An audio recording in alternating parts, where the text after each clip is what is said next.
तुम्हें कोई मनीष कसब नहीं है जो मनोज तिवारी बचाने आ जाएगा, अंजना जी, रूबिका लियाकत जी या चित्रा त्रिपाठी नहीं है कि तमाम संस्था बचाने के लिए चले आएंगे। हम लोग गरीब परिवार से हैं, इसलिए यूनिवर्सिटी या कोचिंग का होना बहुत जरूरी है। नहीं तो अस्पताल के हालात कैसे हैं, स्कूल के हालात व्यवस्था कैसी है, ये हम लोग को नहीं पता है क्या? नून रोटी खाने पे खबर करते हैं, जेल चले जाते हैं पत्रकार, तब तो इनकी हैसियत कहाँ खत्म हो जाती है। तो ये कोचिंग बहुत जरूरी है, ये माफिया नहीं है, माफिया ये लोग ये कर रहे हैं, इनके मन मुताबिक काम हो रहा नहीं होता तब इनकी फटती है। खान सर इनके मन मुताबिक नहीं कर रहे थे, इसीलिए जो है इनकी फटने लगे, उन पर जो है काम करने लगे। माफिया ही क्या करना, तो शराब माफिया पे काम करे ना, पेपर लीक माफिया पे काम करे ना, इन पे क्यों नहीं होता है? ये जो धांधली कर रहे हैं, एक से बढ़कर एक यूनिवर्सिटी चला रहे हैं, ईडी सीबीआई के जो माफिया बैठे हैं अंदर में, उन खोरों को पकड़े ना। कह रहे शिक्षा को धंधा बना लिया। अच्छा, जवाबदेही में मैंने चित्रा त्रिपाठी से लेकर तमाम पत्रकार एकजुट भी हो गए। अंजना और कश्यप के लिए सारे टीवी चैनल के गोदी पत्रकार एकजुट हो गए और कह रहे हैं कि हम लोग उजागर करेंगे कि शिक्षा के नाम पर धंधा चलाते हैं ऐसे टीचर्स। जब शेर एक ठो अकेला भारी पड़ता तो भेड़िया भीड़ लगा ही लेते हैं। खान सर शेर हैं, इसलिए तमाम भेड़िए एक पहले भी थे और अभी भी हो गए, लेकिन इन भेड़िए अंदर से खोखले, इनमें दम नहीं है। ये सब पैसे की वजह से एक हो जा रहा है। जहां पैसे कमी होगी, एक बार नहीं देखा आपने सुधीर चौधरी साहब क्या कर रहे थे, मुद्दों पे बात करने लगे थे, तमाम अमन चोपड़ा मुद्दों पे बात करने लगे थे, तो हम लोग भी अरे ये अर्नब गोस्वामी साहब बात करने, हम लोग भी हो गए भाई ये क्या हो गया, ये जो है दरअसल उजाला रात में क्यों होने लगा, ये होने लगा, हमें लगा परिवर्तन हो गया पत्रकारों। एग्जैक्टली। तो ये पैसे जब कम होने लगते हैं, पॉकेट ढीले होने लगते हैं, वैसे भी दिमाग ढीले है इन लोगों का, तो पैसे जब ढीले होने लगते हैं तब जाकर जो है मोदी जी से सवाल करने लगते हैं। तो मोदी जी, तमाम लोग मंत्री, तमाम मंत्रालय में इनके पप्पा से बैठे हुए हैं और इसीलिए ऐसी बात करते हैं। लेकिन सच्चाई यही है कि जो हीरो था वो हीरो है और हीरो रहेगा। खान सर खान थे, है और रहेंगे। आज भले ही उनको लेकर चाहे चित्रा जी आ जाए, अंजना जी आ जाए, रूबिका जी आ जाए, ये तमाम ये फिर ये मीडिया माफिया लग जाए उनके पीछे, उनका बाल बाका नहीं कर सकते। जेल बेल से डर नहीं है आपके? जेल कौन जाएगा भाई? जेल को जेल बनाने वाले, उनको पढ़ाने वाले, जेल में जो दरोगा उनको पढ़ाने वाले वो है, जेल में जो आईपीएस उनको पढ़ाने वाले वो, जो उनको रक्षक है उनको बताने वाले ये है। तो खान सर का क्या हो जाएगा? और वो चले भी जाते हैं जेल, हालांकि उनके वकीलों ने कहा है कि दम है तो हाथ लगा के दिखाओ। चले गए, रात भर तो चला रहे थे भाई, सिलेंडर सिलेंडर सिलेंडर कोल में सिलेंडर महंगा हो रहा है इनका, लेकिन उनको सिलेंडर सील करने की बात कर रहा है। वो जेल भी नहीं जाएंगे और चले भी जाएंगे तो सेकेंडों में अपने दम पर, अपने ज्ञान के दम पर निकलेंगे, दलाली के दम पे नहीं, क्योंकि दलाली इनको करना था, उनको मेहनत करना आता है और इसीलिए वो, इसमें कोई दिक्कत की बात। हाँ, ये साजिशें होंगी, अभी पूरी तरह से षड्यंत्र रचा जाएगा, कोचिंग बंद किया जाएगा, अस्पताल को बंद किया जाएगा, तमाम चीजें, और चंद जो अंधभक्त हैं उनको खुश कर दिया जाएगा।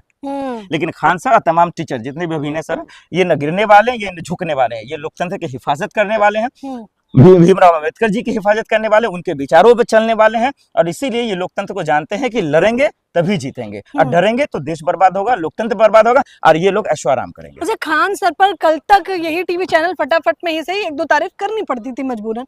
आज मैं देख रही हूँ फैजल खान की गिरफ्तारी, नाम ही बदल दिया, उनकी जाति को लेकर बार बार उन्हें निशाने पर साधा जा रहा है, इसको कैसे देखते हैं आप?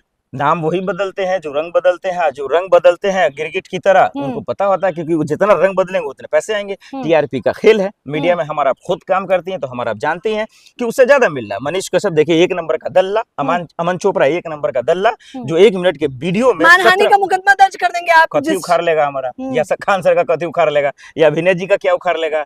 हम लोग बिहारी है जो ठेठ है, कितना उखाड़, कन्हैया कुमार का क्या उखाड़ लिया। तो इसमें डरने की बात नहीं, हम लोग जो बोलते हैं डंके की चोट पे बोलते हैं। हम बोले नहीं, हम लोग गरीब से आए हैं, a+b का होल स्क्वायर तो एग्जैक्ट याद करते हैं, वो मिला उला के नहीं करते हैं, तो हम लोग को एग्जैक्ट पता है, तो हिसाब किताब कर ही के बोल रहे हैं, जो उखाड़ना होगा इनको उखाड़ लेंगे। लेकिन सच्चाई यही है कि खान सर को कितना भी बदनाम कर लीजिए, कितना भी कुछ बोल लीजिए, सच्चाई यही है कि बिहार की धरती को आगे बढ़ा रहे, उन्हीं की वजह से नाम हो रहा है। आज उन्हीं की वजह से नाम है, ये इन पत्रकार दलालों की वजह से नाम थोड़ी हो रहा है। तो फैजल खान जितना भर नाम लीजिए, आप उनको जो है मजहबी रुख दे दीजिए, चाहे कितना देशद्रोही पाकिस्तान से लिंक कर दीजिए, लेकिन जो देश की हिफाजत कर रहा है तो उसकी हिफाजत तो फरिश्ते करेंगे और तमाम लोग करने के लिए आ ही रहे हैं। तो आप जितना भी उनका नाम लेकर अचानक से पलट जाइए, उनके पलटने से जो है आपकी कमाई डबल हो जाएगा, आपकी टीआरपी डबल हो जाएगी। लेकिन याद रखिएगा आपका ईमान डबल नहीं होगा, ईमान लेकिन जो है खान सर का ही डबल होगा। उनका ईमान पुख्ता है, उनकी सोच पुख्ता है और इसीलिए जो है आज वो लगातार आगे बढ़ रहे हैं। उनके पास पीआरबी ये राघव चड्ढा जैसा नहीं पैसा है कि भैया पैसा देंगे से और इंस्टाग्राम और फेसबुक पे डबल हो जाएंगे। आज भाई साहब कहाँ, आज क्यों मुंह पे ताला लग गया, ये तो बड़ा सवाल है। लेकिन खान सर तभी बोलते जेल में जाएंगे तभी बोलते रहेंगे, कोई माइका लाल उनको झुका नहीं सकता, ये सत्य बात है। देखिए, जो अंदर से कमजोर और खोखला होता है दरअसल वो दूसरे को बदनाम करने की कोशिश करता है, वही काम इस वक्त अंजना नहीं देखिए, वो धाकर आपके लिए होगा क्योंकि आप भी धाकर ही पत्रकार है, इसीलिए सड़कों पे भी धाकर जैसे नेता आपके ही पार्टी के आते हैं, तो इसमें कोई बड़ी बात नहीं है। लेकिन जहां तक शिक्षकों की बात आई, हम सब ने पढ़ के आए, आप भी पढ़ के आए, हमारे भी टीचर है, और हम सब आज बोल कर रहे हैं या आप सवाल कर रहे हैं तो शिक्षक का ही गुण है। लेकिन जहां तक अंजना जी की बात है, देखिए जब किसी का कैरेक्टर खत्म हो जाता है, जब कुछ अंदर से कोई खोखला हो जाता है, जब लोग उन किसी को पूछता नहीं है, तो ऐसे टीचरों पर टोन मारकर ही चमक सकते हैं। वही अंजना जी ने किया है। और उसके बाद बेशर्मी की आलम यहाँ तक आ गई कि अब जो है 2 करोड़ का जो है उन पर मुकदमा भी दर्ज करा दिया गया, मानहानि का केस कर दिया। किस हैसियत से आपने किया, क्या सोचकर आपने किया? आपने तमाम शिक्षकों का अपमान किया ना, आपको तो माफी मांगनी चाहिए, लेकिन आपने माफी मांगने के बजाय आपने उन पर एफआईआर ठोक दिया। तो इससे क्या हो जाएगा? क्या खान सर डर जाएंगे? क्या अभिनव सर डर जाएंगे? क्या नीतू मैम या तमाम शिक्षक क्या डर जाएंगे? कोई भी नहीं डरेंगे। हालांकि अग्रिम जमानत के लिए कोई गए हैं खान सर, लेकिन मुझे नहीं लगता कि उसे डरेंगे।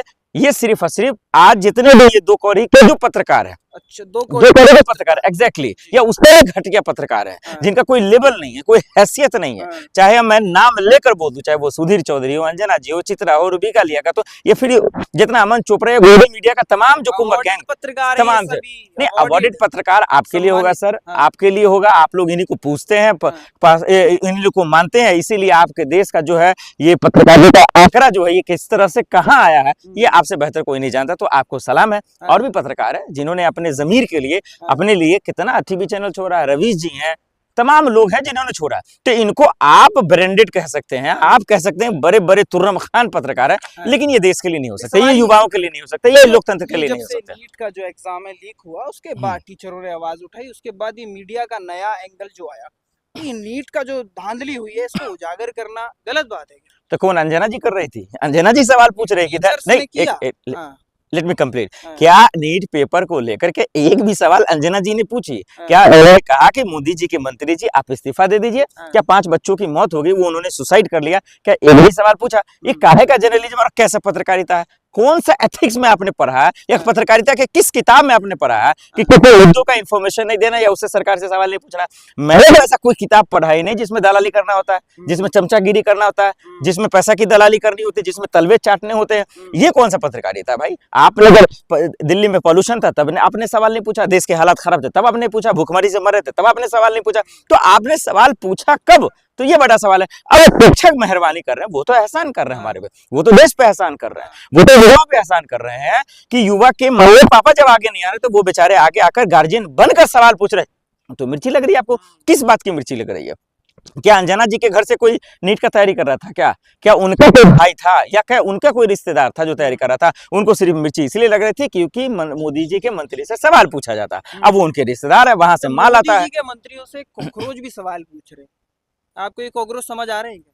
नहीं देखिए, जहां तक कॉकरोच का सवाल है ये एक अलग मुद्दा है और ये एक अलग वे में आया है। ये जिस तरह से है ना, अभी बारिश का जब मौसम आता है, आंधी आता है और बादल उड़ा कर ले जाता है, इसको समझने और परखने के लिए वक्त चाहिए, और वक्त के लिए जो है देना पड़ेगा। इन पर इतना जल्दी भी विश्वास कर लेना आंख बंद कर इतना आसान बात नहीं है, क्योंकि सवाल तो बहुत सारे हैं कि भाई आज हम जाएंगे प्रोटेस्ट करने, आप जाते हैं, या देश की हमारी रेसलर्स बेटियां जब आती हैं तो उनको इजाजत नहीं मिलता, उन पर मोदी जी का मुंह नहीं खुलता, और ये अचानक से इनको कैसे मिल जाता? तो इसमें मैं अगेंस्ट नहीं हूँ, मैं अच्छी बात है, युवा एक साथ हो रहा है। अरे अल्टीमेटम क्या होता है? सरकार को कौन धमकी दे देगा? कोई आज भारत में पैदा हुआ जो सरकार को धमकी दे देगा? आप तो कह रहे अल्टीमेटम का क्या मतलब है? चेतावनी, चुनौती कौन देगा सरकार को? चुनौती जी किसमें दम है? अरे भैया कौन है? हिरासत में आए चाहे अरे कुछ भी आए। मैं वही तो कह रहा हूँ, वही बात, यही तो खेल समझना है कि क्या अंदर खाने कुछ चल रहा है, क्या किसी की मिली भगत है, या किसी से जो है वो मिला हुआ है? ये समझने के लिए हमें वक्त लेना पड़ेगा, क्योंकि भाई ये इतना बड़ा प्रोटेस्ट था और इतना बड़ा प्रोटेस्ट में अभी इस्तीफा भी नहीं हुआ। आपने उनके घर को क्यों नहीं घेरा? बीजेपी मुख्यालय क्यों नहीं घेरा? चलिए जंतर मंतर भी ठीक है, कोई बुरी बात नहीं, लेकिन जब उन पर कोई दबाव नहीं पड़ा, फिर आसानी से अब रुखसत भी हो गए, चले गए, घर चले गए, तो सवाल ये है कि जिस जिद को लेकर आप आए, युवा तो जिद का मारा होता है, अगर जिद है तो लीजिए। तो मैं ये नहीं कह रहा हूँ कि उनका इंटेंशन गलत है या इरादा गलत है, लेकिन इतना जल्दी विश्वास करना ये भी गलत है। तो